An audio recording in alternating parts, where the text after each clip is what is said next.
Bonjour et bienvenue. Aujourd'hui, on va vraiment plonger dans les archives. On va explorer un projet qui en fait n'a jamais existé. Une station de ski fantôme. Un rêve un peu pharaonique qui, à la fin des années 60, aurait pu complètement redessiner les Alpes françaises. Valchavière. Pour ça, on s'est appuyé sur pas mal de documents. Des articles de presse, bien sûr, mais surtout des procès-verbaux, des notes internes du parc national de la Vanoise, des documents du début des années 70. Notre mission, c'est de comprendre l'ambition folle de ce projet, de voir pourquoi il a été abandonné de façon si spectaculaire, et surtout, de découvrir les conséquences assez inattendues pour toute une vallée, la Maurienne. Oui, et pour bien saisir l'enjeu, il faut vraiment se replonger dans l'ambiance de l'époque. On est à la fin des années 60, en plein ce qu'on appelait le plan neige. C'est vraiment l'âge d'or des stations de ski intégrées, ces complexes qui sortent de terre en un temps record. Et au cœur de notre histoire, il y a un homme, un promoteur hors norme. Visionnaire pour certains, démesuré pour d'autres. Exactement. Il s'agit de Pierre Schneebelen, on le surnommait Boule de neige, il est déjà derrière des succès comme Tignes et Val Thorens. Sa philosophie, elle tenait en une phrase: faire vite et grand. Il était obsédé par deux choses: l'immobilier à très très grande échelle et le ski toute l'année. Une philosophie qui a marché en Tarentaise, mais qui allait se heurter à un mur en Maurienne. Avec Valchavière, il a poussé cette logique à son maximum, on peut dire. Ce n'était pas juste une station de plus. Non, non, c'est un changement d'échelle complet. Pierre Schneebelen ne pense pas en station, il pense en système. Il imagine un complexe bipolaire, un monstre à deux têtes, quoi. D'un côté, Val Thorens, en Tarentaise qu'il est en train de construire, et de l'autre, sa sœur jumelle Valchavière a créé de A à Z au-dessus de Modane. Et son idée de génie, le cœur du truc, c'est de créer une station des glaciers. Il veut relier les deux versants par les glaciers de Chavière et de Polsey. Attendez, relié par les glaciers?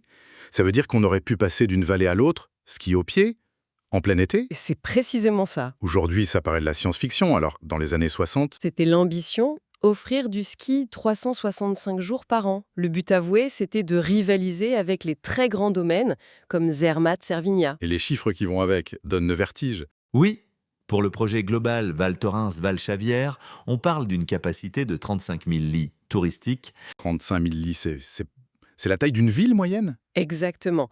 Et pour le domaine skiable, imaginez plus de 150 remontées mécaniques, dont 35 prévues pour fonctionner en plein été, avec des pistes qui montaient jusqu'à 3550 mètres d'altitude. C'est ahurissant. Et j'imagine qu'il n'y avait pas que des lits et des remontées. Les sources parlent d'une vraie ville nouvelle en altitude. Il y a un terme qui revient souvent, le ski rail. C'était quoi ça? Alors, le ski rail, c'était une des pièces maîtresses. Un nom un peu futuriste pour un funiculaire aérien, en fait.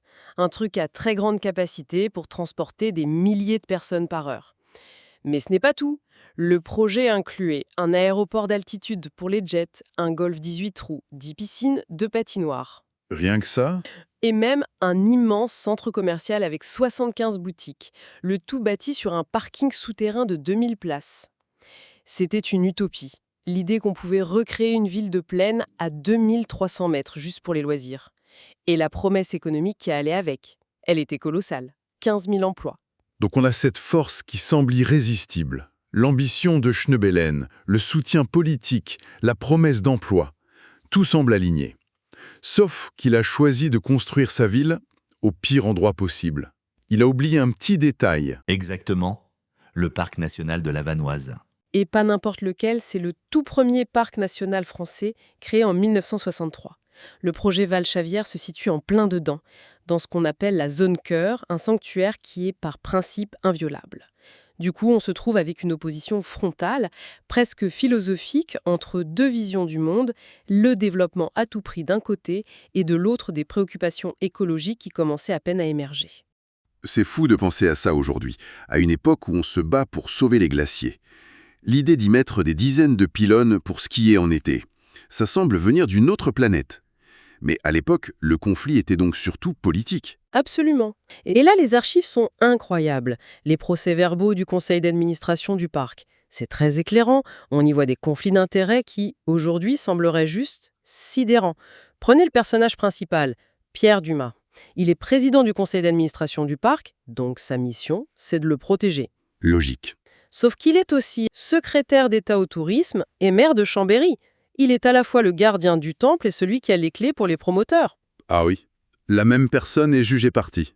C'est assez extraordinaire. Et il n'était pas le seul dans ce cas? Non, il y a aussi Joseph Fontanet, une figure politique énorme en Savoie. Oui, il est maire de Saint-Martin de Belleville, la commune de Val Thorens. Et il est aussi président du Conseil général de la Savoie et ministre à plusieurs reprises. Donc oui, les deux plus puissants décideurs du dossier avaient un intérêt manifeste à ce que ça se fasse. On se dit que la partie était jouée d'avance au sein du conseil d'administration du parc. On pourrait le croire, mais non. La chronologie montre une vraie tension. En décembre 1968, le conseil est saisi du dossier. Et, surprise, dans un premier temps, le projet est retoqué, jugé trop impactant. Mais quelques mois plus tard, en mai 69, on présente un projet à peine modifié. Et cette fois, sous l'impulsion de son président, Pierre Dumas, le Conseil change d'avis. Il donne un avis favorable à une utilisation modérée du glacier. C'est la brèche. La porte est ouverte. Voilà. Et en octobre 1970, le coup de grâce semble donné. Le Premier ministre en personne, Jacques Chaban-Delmas, donne son accord de principe. La partie semble donc gagner pour les promoteurs. Le Premier ministre a dit oui. Mais tout va basculer. Et l'arrêt va venir du plus haut sommet de l'État. Oui, c'est le revirement le plus spectaculaire de l'histoire. Le 10 juin 1970, quelques mois avant l'accord de son Premier ministre, le président Georges Pompidou fait une déclaration. C'est une déclaration assez générale en Conseil des ministres où il se prononce pour la préservation de l'environnement. Ça va agir comme une déflagration. C'est interprété par tout le monde comme une garantie présidentielle de l'inviolabilité de la Vanoise. Même s'il ne nomme pas le projet, le message est reçu 5 sur 5. Exactement.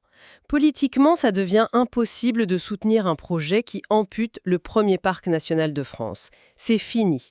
Valchavière est mort-né. La seule concession, ça sera une petite extension sur le glacier pour Val Thorens. 2 téléskis dont l'un qui s'appelle Modane 3300. Qui seront démontés plus tard d'ailleurs. Oui, ironie de l'histoire, ils seront démontés en 1987. Le glacier avait trop reculé. C'est donc une victoire historique pour l'environnement. Mais pour les habitants de la Maurienne, et surtout pour Modane, c'est un coup de massue. On leur a promis l'Eldorado et du jour au lendemain, plus rien. C'est un choc terrible. Il faut comprendre que Modane, à cette époque, est une ville déjà fragile. Les usines ferment. Elle comptait sur Valchavière comme sur le messie pour relancer l'emploi. Les archives parlent d'un sentiment de trahison d'État. La vallée se sent sacrifiée sur l'autel d'une écologie jugée parisienne. Le gouvernement se retrouve avec une crise sur les bras. Comment on gère ça? On ne peut pas juste signer un chèque pour compenser un rêve brisé. Si. C'est une excellente question. Et en fait, le gouvernement est très conscient du problème. Les notes de l'époque sont claires. Le Premier ministre, Chaban-Delmas, reconnaît la nécessité de compenser cette injustice. Une note de 1971 dit, je cite, « Cette solution suppose que les communes de Maurienne obtiennent des compensations pour leur renonciation au projet. C'est un acte politique. » D'accord, une compensation, mais sous quelle forme? On ne va pas leur reconstruire Valchavière ailleurs. Non, bien sûr. La promesse, c'est celle d'un autre site, plus modeste, plus raisonnable, mais réalisable. Concrètement, l'État s'engage à aider le canton de Modane. Une subvention de 8 millions de francs est accordée. C'est une somme importante. Et cet argent va où? Alors, une partie est très bien fléchée. Dans les documents, on voit que 1,5 million de francs sont explicitement dédiés à la construction de la route du Charmé et également une somme pour la construction de l'hôpital et de la piscine municipale. Pour le reste, l'aide de l'État est plus administrative et politique. La promesse, c'est que l'État se montrera plus conciliant.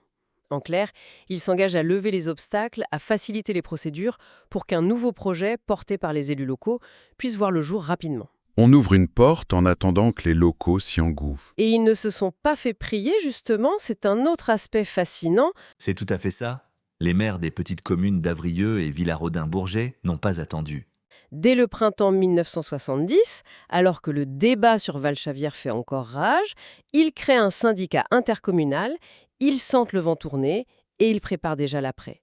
C'est de leur discussion, encouragée par l'État, que va naître la décision de créer une toute nouvelle station, la Norma. D'accord, donc si on résume, on a ce projet titanesque, Valchavière, stoppé net par la protection du parc de la Vanoise. En compensation, l'État aide la vallée, facilitant la naissance d'une nouvelle station, la Norma, beaucoup plus modeste. L'histoire se termine sur un compromis.